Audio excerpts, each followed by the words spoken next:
Ashama harka fuunee daawwattoota aannolee Global Media oduu qabannee dhiyaanneerraa oduu warraa kan isinitti himu Antolchaa Huseen. Jilli artistootaaf qeerroo Oromoo lammiilee Oromoo godina Shawaa Bahaa aanaa Boseetii fi Fantaalleetti jiraatota naannoo Amaaraa fi mootummaa naannoo Amaaraatiin lolamaa jiran daawwatuuf imala isaanii Finfinnee irraa gara Karrayyuutti taasisan bal'ina isaa akka itti aanutti simbiraan geenna. Jilni artistootaaf qeerroo Oromoo lammiilee Oromoo godina Shawaa Bahaa aanaa Boseetii fi Fantaalleetti jiraatota naannoo Amaaraa fi mootummaa naannoo Amaaraatiin lolamaa jiran daawwatuuf imala isaa Finfinnee irraa gara Karrayyuu taasisan.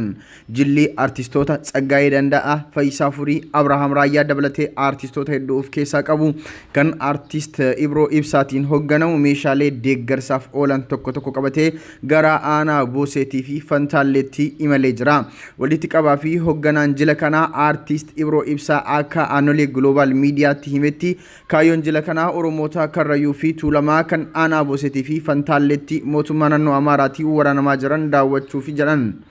Artist Ibroo Ibsaa itti dabaluun meeshaalee nyaataa fi bishaan haayilaandii hedduu kan namoota lola irra jiraniif ta'us harkatti qabannee garas imalaa jirra. Kaayyoon keenya lammiilee keenya daangaa ofiit irratti dhumaa jiran jajjabeessuun onnee itti horuudha jedhan. Sagantaa kana kan qindeesse artist Ibroo Ibsaatii fi Waaqoo dabalatee artoonni hedduun akka qooda isaanii gumaachan artist Ibroo Ibsaa aannolee Global Mediaatti himee jira. Koreen gidduu galeessa ODP waajjira muummee ministeeraatti ayyaana hundeeffama ODP waggaa 29ffaa fi bara injifannoo tokkoffaa kaleessa kabajataa oole. Koreen kun gama hojii baatiiwwan 6 darbanis gaggeessaa jira. Koreen giddugaleessa ODP ayyaana hundeeffamaa ODP waggaa 29ffaa bara injifannoo tokkoffaa waajjira muummee ministeeraatti kabajatan. Kabaja ayyaana kana irratti muummee ministeera Itoophiyaa Dr. Abiy Ahmed guyyaan har'aa guyyaa imalli qabsoo uummata Oromoo waggaa 150 firii itti argateedha jedhan. Guyyaan har'aa nuuf guyyaa seena qabeessa uummanni Oromoo qabsoo jaarraa tokkoof adeemsa keessatti gaheen ODP waggaa 29 keessatti qabsaa'u injifachuu bilisummaa uummata keenya walqixxummaa biyya keenya dhugoomsuu keessatti gahee addaa waan qabanneef ODP'n qabsoo uummata Oromoo kan ceesise qabsoon uummata Oromoo firii akka argatu kan godhe waan ta'eef akka miseensa dhaaba kanaatti gammachuun itti dhaga'ame ibsuun barbaada. Itti dabaluudhaan muummeen ministeera Itoophiyaa Dr. Abiy Ahmed uummanni Oromoo kana booda misoomaatti galuu qaba, kana booda qabsoo sammuutu nu eeggatas jedhan. Galuu qabnas jedhan. Uummanni Oromoo mirga dimokiraasii argate kan mirga nyaatee quufuu jijjiiramuu jiruuf jireenya isaa akka fooyya'u gochuun hundaa ol gaggeessummaa dhaaba kana akka gaafatu barree bara darbe keessatti siyaasaan dubbiin mormiin qabsoo adeemsaa ture keessaa baane maallaqa keenya sammuu keenya humna keenya walitti qabne ummata keenya jiruuf jireenya isaa jijjiiruu akka dandeenyuuf qabsoon kana booddee nu eeggatu qabsoo sammuuti. Sammuun qaramuu barbaada. Sammuun qaramuu duwwaa osoo hin ta'in gaachana saba kanaa kan ta'e bor qabsoo keenya fiixaan baasuu kan danda'u qeerroof qarreen Oromoo qabsoon uummata keenyaa eessaa ka'ee eessa akka ga'e akka hubatu bor gaggeessuuf akka of qopheessuuf barsiisuu qaruu yaada jiru qooddachuun baay'ee barbaachisaadha. Ilaalchi siyaasaatiin Oromoo qooduun duubatti nu deebisa malee duratti nuun tarkaanfachiisus jedhan. Oromoo qooduu biyya qooduu duubatti deebi'uun nun fayyadu waan ta'eef ODP'n rakkoon garaagaraa jiraachuu hin danda'a. Rakkoo kana keessa darbuudhaaf gaggeessummaa sakaleessa haaromsee ce'uu akka danda'u amantaa guddaa akka qabu ibsuun barbaada. Rakkoolee amma jiranis ni hiikna jedhan. Rakkoon amma mul'achaa jiru kun kan kaleessaan wal bira qabne gaafa laallu nuuf akka rakkootti ilaalamu. Waan keessa dabarre hin beekna mana hidhaa keessaa afaan keenyaa baasnee afaan bakka akkasitti dubbatamu gochuu dandeenyee jirra. Oromeef rakkoo tokko malee kan dubbatamu Qiliinxoo keessa ture. Kun jijjiiramee jira. Uummanni Oromoo qabsoo isaatiin dhiiga isaatiin kana fiduusaa gammachuu duwwaa osoo hin ta'in kana dagaagsuuf bal'isuu keessattis abbummaan hojjechuutu nurraa eegama. Rakkoo amma jiru kana ni hiikna kan kana caalus hiiknirra jedhan. Oromummaa dagaagsuun biyya kana guddisutu nurraa eegama. Kun dirqama keenya. ODP'n immoo kana gochuudhaaf gahumsa qabas jedhan.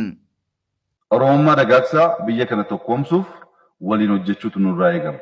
Amaaraa wajjin, Tigraay wajjin, Walaayittaa wajjin, Sidaamaa wajjin, Gedoo wajjin akka obboleessaatti walammannee waliin jiraanna alatti eenyu nu dhiibuuf hin qabsoofne. Walqixxummaaf qabsoofne, walqixxummaa dhugoomsaa jirra. Olaantummaa addaan barbaannu. Kan nuti barbaannu walqixa taanee biyya keenya keessatti murtee gama siyaasaaf dinagdee murtaa'u keessatti akka nama tokkos akka qaamaas murteessuu akka dandeenyu waan ta'eef isa gonfachaa waan jirruuf waan isa darbe uumuun akka hin yaalamne namoonni yaalan jiraannaanis bakka itti deebisuuf uummanni keenya dhaaba keenya wajjin ta'eetu qabsaa'utu irraa eegama. Gadaan Oromoo Arsii Gabbarrii akka dhaabbatu murtee muree lallabe. Godina Arsii lixaa aanaa Siraaroo magaalaa Lukkeetti sirni wal harkaa fuudhiinsa baallii gadaa Oromoo Arsii Utaawayyuu gaggeeffame. Sirna wal harkaa fuudhiinsa baallii gadaa Oromoo Arsii Utaawayyuu kanarratti gosoonni bulchiinsa caasaa gosa Arsii Utaawayyuu 29 argamanii jiru. Akkasuma sirna wal harkaa fuudhiinsa baallii gadaa kanarratti hayyoonni fi paartileen siyaasaa garaagaraa qooda irraa fudhatanii jiru. Barreessaa paartii biyyoolessaa Oromiyaa obbo Muhammad Adam sirna kanarratti kan hirmaatan yoo ta'u bilbilaan dubbifnee akka nutti himanitti gadaan amma baallii fudhatee seerota fuudhaaf heerumaa akka jijjiiree fi bakka kaleessaatti akka deebisee lallabe EJM'tti hime. Mee dargaggoo obbo Muhammad kaleessa sirna wal harkaa fuudhiinsa baallii gadaa Oromoo Arsii Utaawayyuu irratti argamtee turte. Sirni wal harkaa fuudhiinsaa sun akkam ture? Haalli isaa maal fakkaata? Qabiyyeen isaa? Baay'ee gaariidha. Tolchaa keenya sirni wal harkaa fuudhiinsa gadaa Utaawayyuu kaleessa godina Arsii lixaa aanaa Siraaroo magaalaa Lukkeetti gaggeeffamaa ooleera. Innis kan gaggeeffamaa turan abbaa gadaa Sikkoof Mandoo Haji Muhammad achirratti sammuutiyyuu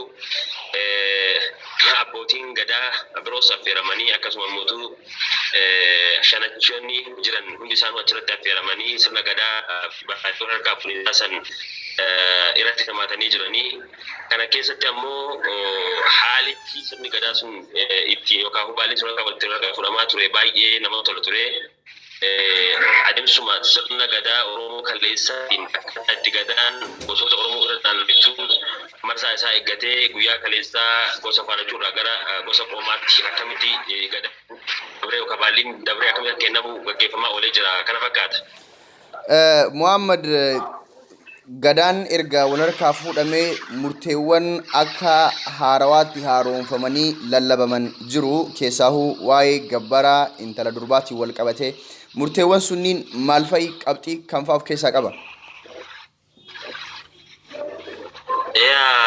Kaleessa sirna wal harkaa fuudhiinsa baallii kana keessatti abbaan gadaa Sikkoof Mandoo murtii gurguddoo hedduu dabarsee ture. Isaan keessaa muraasa heeruudhaaf yoo barbaachise tokko murtee haala fuudhaa fi heerumaa Oromoo keessatti ilmaan Sikkoof Mandoo akkamitti wal fuudhaa turan kan jedhu murtee dabre keessaa isa tokkodha. Isa keessatti haalli gabbaraa aadaa fi safuu Oromoodhaa kaleessa tureen akka deebi'uudhaa qabu intalli Oromoo geesse takka heerumuudhaaf seeraa fi heera duudhaa Oromoo malee gurbichi ishee fuudhaaf deemu maatii isheetti ergatu malee akka heerimuudhaa hin qabne yoo heerumtes ammootiyyuu yakka akka ta'ee fi kallattii kamiiniyyuu gadaan yookaan abbaan gadaa murtii isaa akka irra dabarsu murtee murame keessaa tokkodha.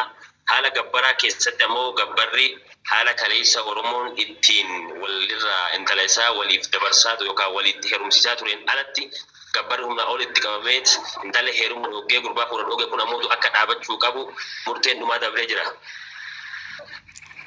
Dargaggoo Muhammad itti aanaa barreessaa paartii biyyoolessaa Oromiyaa sirna walharkaa fuudhiinsa gadaa Oromoo Arsii magaalaa aanaa Siraaroo magaalaa Lokkeetti argamtee odeeffannoo kana nuuf qooduu keetiif guddaa galatoomi. Atillee ulfaadhu galatoomi maddaa keenya. Tole. Godina Arsii aanota 10 ol keessatti dhuma kurmaana kanaa pirojektoonni 11 xumuramanii akka eebbifaman waajjirri ODP godina Arsii beeksise. Godinni Arsii godina giddugala Oromiyaatti argamtuu fi godina midhaan nyaataa fi kuduraalee garaagaraa oomishuun beekamtuudha. Godinni Arsii oomishaalee akka qamadii, baaqelaa, garbuu, xaafii, boqqoolloo, shunkurtii diimaa, qullubbii, absuuda, maxaaxisa, timaatimaa fi kanneen kana fakkaatan biyyattii dhiyeessuudhaan lafee dugdaa biyyattii ta'uun jiraachisaa turte yoo ta'u, garuu ofiisiitii ammoo beelayaa rakkachaa hanqina bu'uuraalee misoomaatiin godina dararamaa turtedha. Godinni kun sangoota, hoolota, ra'oota, lukkuu fi puphaa garaagaraa sadarkaa biyyatti dhiyeessuu bira darbuun biyya alaatti erguun sharafa biyya keenyaa dachaan dabaluu isaan dhugaa lafa jirudha. Kun osoo kanaan jiru mootummaan godina kanaaf xiyyeeffannaa kennuu dhabuu irraa kan ka'e hawaasni dararaa garaagaraa argaa tureera. Haa ta'uyyuu malee dhuma kurmaana kanaa pirojektiiwwan gara 10tti tilmaaman akka eebbifaman waajjirri ODP godina Arsii beeksisee jira. Pirojektiileen kunniin hundeeffama ODP waggaa 29ffaa bara injifannoo tokkoffaa waliin aanota godina Arsii 9 keessatti kan eebbifamu jiru yoo ta'u, aanaa Xiyyootti pirojektii Haroo Tuullaa Cabbii, aanaa Heexosaatti pirojektii Bishaan Siibuu, aanaa Loodee Heexosaatti pirojektii Wiirtuu Leenjii Baalataa'oo, aanaa Doddotaatti pirojektii Bishaan Teeroo, aanaa Sireetti pirojektii Mana Murtii, aanaa fi Hara Galfii Dubartoota Ulfaa, aanaa Zuwaay Dugdaatti daandii Haraxa Caal, aanaa Xannaatti pirojektii daandii Soolee Odaa fi Sheedii magaalaa Xiichoo, aanaa Shirkaatti pirojektii waajjira Maamaadaa, aanaa Shanan Kuulootti waajjira poolisii fi mana barnoota sadarkaa tokkoffaa Dhummuggaa ni eebbifama. Bara kana pirojektiiwwan waggaa dheeraaf lafa irra harkifatan hedduun kurmaana kana dhuma irratti ni eebbifamu. Pirojektiiwwan eegalaman ni xumuramu, kan hin eegalin ni eegalu, kan xumurame immoo akka eebbifaman waajjirri dhaaba ODP godina Arsii beeksise. Oromiyaa godina Harargee Bahaatti balaa konkolaataa kaleessa mudatee lubbuun namoota 9 darbe. Balichi aanaa Harmaayaa ganda Dhangaggoo bakka addaa bishaan Dillaatti mudate. Poolisiin godina Harargee Bahaa akka himetti balichi kan mudate minibaasii Dirree Dawaa irraa gara Qobbootti imalaa turte. Konkolaataa fe'iinsa FCR Wacaale irraa gara Dirree Dawaatti imalaa ture walitti bu'uudhaani. Minibaasichi garagalee boolla jallisiif qophaa'etti kan kufe yommuu ta'u, balichaan konkolaachistoota 2 dabalatee lubbuun namoota 9 yoo darbu 6 irrammoo miidhaan cimaan dhaqqabee jira.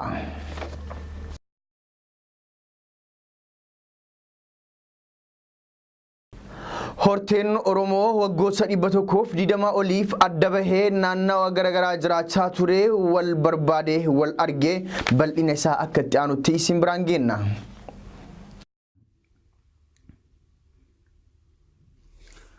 Horteen Oromoo waggaa 120 oliif adda bahe naannawa garaagaraa jiraataa ture wal barbaade wal argee. Wal arguu firoottan kanaaf waldaan fannoo diimaa gumaacha ol'aanaa taasiseera. Dubbiin akkasi akka lakkoofsa Itoophiyaa bara 1988 weerara Xaaliyaanii qolachuuf gosti Oromoo tokko godina Shawaa Lixaa aanaa Ilfaatirraa gara Aaduwaatti duulan. Waraanni Aaduwaa injifannoo erga goolame booda garuu gara qe'ee isaaniitti hin deebine. Guutummaan isaanii kan beekaman gosti Oromoo kun muraasni isaanii miseensa raayyaa ittisa biyyaa ta'uun gara naannoo Hadiyyaatti godaanan. Achuma jiraatanis maatis horatanii aadaa fi eenyummaa isaanii dagatanii afaanii fi aadaa biroo baratan. Seenaan kun erga ta'ee waggoota 122 ol ta'eera. Maatii fi aanteen firoottan isaaniirraa adda bahanii waggaa hangasiif quba wal hin qaban. Gosti Oromoo naannoo saboota kibbaa jiru kun firaa fi aantee isaa barbaacha waggoota hedduuf dhama'eera. Boodarra karaa dhaabbata fannoo diimaa firoottan isaanii Shawaa Lixaa aanaa Ejeree lafa keessatti akka argaman itti himame. Baay'inni hortee gosa Oromoo kanaa zoonii Hadiyyaa keessa kumaatamaan lakkaawamanis namoonni muraasni garuu fira barbaacha dhufanii gosa isaanii waliin wal arganii jiru. Oromoonni aanaa Ilfaat keessa jiraatan kunneen gosi isaanii keessa muraasni gara naannoo uummattoota kibbaatti raayyaa ittisa biyyaa ta'anii akka godaanan quba qabaatanis eessa akka jiran garuu hin beekan. amma kan wal argan ilmaan isaaniiti. Haa ta'uyyuu malee gammachuu guddaatu itti qaban. Maatiiwwan Oromoo fira barbaacha naannoo Hadiyyaa irraa dhufanii fira waggoota 100 oliif addaan bahe barbaannee argachuu keenya miira gammachuutu nutti uume jedhan. Kanaafis waldaan Fannoo Diimaa galateeffataniiru. Horteen Oromoo bakka jiru wal barbaaduun waan gaariif akka tolus dhaamanii itti gaafatamaan waldaa Fannoo Diimaa damee Shawaa Lixaa obbo Katamaa Habtaamuu ragaalee barreeffamaa argaman firoottan kana walitti fiduuf nu gargaareera jedhan. Horteen Oromoo wal arge kun akkaataa aadaa Oromootiin harka wal fuudhaniiru. Balaa ibiddaa paarkii bosona gaarreen Baaleetti qabatee guyyoota hedduuf boba'aa ture to'atame. Guyyaa kaleessaa barattoonni yuunivarsiitii Madda Walaabuu ibiddaa bosona gaarreen Baaleetti qabatee irraa dhaamsuuf garas imalan. Bosonichi gubachuu ergaa eegalee guyyoota lakkoofsee kan jiru yoo ta'u, baruma kana keessa ibiddi kun ji'a tokko keessatti marsaa lammataatiif bosona kanatti qabachuu isaati. Bal'inna isaa akka itti aanutti isinitti hima. Ibiddi paarkii biyyoolessaa gaarreen Baaleetti qabatee ture guutumaan guututti to'annaa jala oolfame. Ibiddi paarkii biyyoolessaa gaarreen Baaleetti qabatee ture balaa hammaataa osoo hin geessin guutumaan guututti to'annaa jala ooluusaa waajjirri paarkichaa beeksiseera. Itti gaafatamaan waajjira paarkichaa obbo Asyaaloo Gaashaw akka ibsanitti godinichatti ibiddi aanaalee Goobbaa fi Diinshoo keessatti qabataa ture guutumaan guututti kaleessa galgala to'atamuu danda'ameera. Paarkiin kun gosoota mukaa dafanii salphaatti ibiddaan qabachuu danda'an waan of keessaa qabuuf ibidda qabatee salphaatti dhaamsuuf akka rakkisaa ta'e beeksiseera. Balaa ibiddaa kun geesseen ammatti beekuuf rakkisaa ta'uu kan dubbatan itti gaafatamaan kun sanyiin mukkeen aasxaa jedhamanii fi lubbuun qabiyyiin kanneen biroo naannawa kana jiran irratti miidhaan qaqqabuusaa hubachiisaniiru. Obbo Asyaaloon dabalanii akka himanitti ibiddi kun hirmaannaa uummataa fi qilleensi duumessaa urraan kan ka'e ibiddi kun dhaamus biyyoo keessa ture deebi'uu kan waan danda'uuf hordofii of eeggannoo walirraa hin cinne akka barbaachisu eeraniiru. Hojii ibidda kanaa to'achuuf hojjetametti dabalatee ibiddi kana qabsiisaniiru jedhamanii kanneen shakkaman namoonni 17 poolisiin to'annaa jala oolanii qorannaa irratti taasifamaa akka jirus ibsaniiru. Ibiddi kun gara qaama paarkii godinichaatti akka hin ceene yuunivarsiitii Madda Walaabuu fi qaamoleen nageenya kutaaleen hawaasa adda addaa Goobbaa fi Roobee hirmaachuudhaan deeggarsa taasisaniif itti gaafatamaan kun galateeffataniiru. Paarkiin biyyoolessa gaarreewwan Baalee galmee yeroo yuuniskootti kan galmaa'e yoo ta'u, bineensota achi qofatti argamanii fi simbirroowwan hawwatoo ta'an adda addaa of keessaa kan qabudha. Chaayinaan kaampaanii biyya Farans kan xiyyaarota Airbus oomishu xiyyaarota 300 kan gatiin isaa doolaara biliyoona 34 ta'u irraa bituuf ajajate. Bal'ina isaa jaatanii abdii akka itti aanutti isin biraan gaha. Chaayinaan kaampaanii biyya Firaansi kan xiyyaarota Airbus oomishu xiyyaarota 300 kan gatiin isaa doolaara 300 ta'u irraa bitatuuf ajajatte. Waliigaltee bittaa xiyyaarota A320 fi A350 AW kun wayita pirezidaantiin Chaayinaa Xi Jinping daawwannaaf gara Paaris imalanitti mallatteeffame. Pirezidaantii Xiin daawwannaa isaanii kana Awurooppaa kan taasisan waliigalteewwan biroos mallatteessanii jiru. Oduun kun morkataa Airbus kan ta'e Boeing wayita sababa balaa xiyyaarota isaa lama irra gaheen fudhatamummaan isaa gaaffii keessa jirutti ta'uun xiyyeeffannoo akka argatu taasisee jira. Wayitama Boeing xiyyaara 737 Max guutumatti hojii kan dhaabsise yoo ta'u, waliigaltee kana booda ibsa Airbus kenneen daandiin xiyyaara Chaayinaa xiyyaarota Airbus gosa A320 jedhamu 290 fi A350 XWB jedhamu 10 ajajatee jira. Bittaan kun doolaara Ameerikaa biliyoona 34 akka baasu himame. Waliigalticha sababa xiyyaarota isaa lamaan garaagarummaa baatii 5 gidduutti balaa lubbuu namoota hedduu galaafate qaqqabsiisaniin dhiibbaa guddaa jala kan jiru Boeing fi yaaddoo guddaadhas jedhamee jira. Pirezidaantiin Xiin daawwannaa biyyoota Awurooppaa torbee darbe Itaalii daawwachuudhaan kan eegalan yoo ta'u, Itaaliinis sagantaa Chaayinaan addunyaa daandii walitti hidhuuf baaste Global and Road Initiative jedhamu irratti hirmaachuuf waliigaltee jirti. Pirezidaantiin Xiin wayita pirezidaantiin Firaansi Emmanuel Macron wal argan biyyootni Awurooppaa biroo fi Ameerikaan garuu dhiibbaa Chaayinaan addunyaa irratti dabalaa jiraachuutti gammachuu kan hin qabne ta'utu mul'ata. Itaaliin biyyoota badhaadhan keessaa sagantaa Chaayinaa kanatti waliigaluun biyya jalqabaati. BBC Ajajaan humna waraanaa Aljeeriyaa Ahmed Gaid Salah Pirezidaant Abdul Aziz Bouteflikaan fedhii isaatiin aangoo dafanii akka gadi dhiisaniif waamicha dhiyeessan. Ajaan humna waraana Aljeeriyaa Ahmed Gaid Salah Pirezidaanti Abdulaziz Bouteflika fedhii isaaniin aangoo dafanii akka gadi dhiisan waamicha dhiyeessan. Pirezidaantichi mormii uummata irraa cimee ka'een wal qabatee filannoo pirezidaantummaa biyya isaanii marsaa shanaffaaf gaggeessitu irratti akka hin hirmaanne beeksisanii turan. Jeequmsa yeroo dheeraaf biyyattii keessatti tureen booda ajajaan humna waraana biyyattii Pirezidaanti Abdulaziz Bouteflikaan kanaan booda Aljeeriyaa bulchuu akka hin dandeenye labsii labsamuu qabas jedhaniiru. Ajajaan humna waraanichaa foddaa televezyiiniitti bahuudhaan bu'uura heera mootummaa irratti hundaa'uun atattamaan karaa ittiin rakkoo kana keessaa baanu filachuun dirqama kan jedhan mormii biyyattiitti ji'a tokko ol ture kan jalqabe erga pirezidaantichi umrii waggaa 82 kun filannoo irratti marsaa biraaf hirmaachuu heerri biyyattii akka jijjiiramu taasisaniin booda ta'uu ni yaadatama. Lammiileen biyyattii garuu Pirezidaanti Abdulaziz Bouteflikaan filannoo irratti akka hin dorgomne beeksisanis jijjiirama atattamaa barbaanna jechuudhaan mormii isaanii itti fufaniiru. Egaan hordoftoota keenyaa oduun guyyaa irraatiif qabannee kanuma sagantaa keenyaa hafaniin hanga walitti deebinutti turtii gaarii.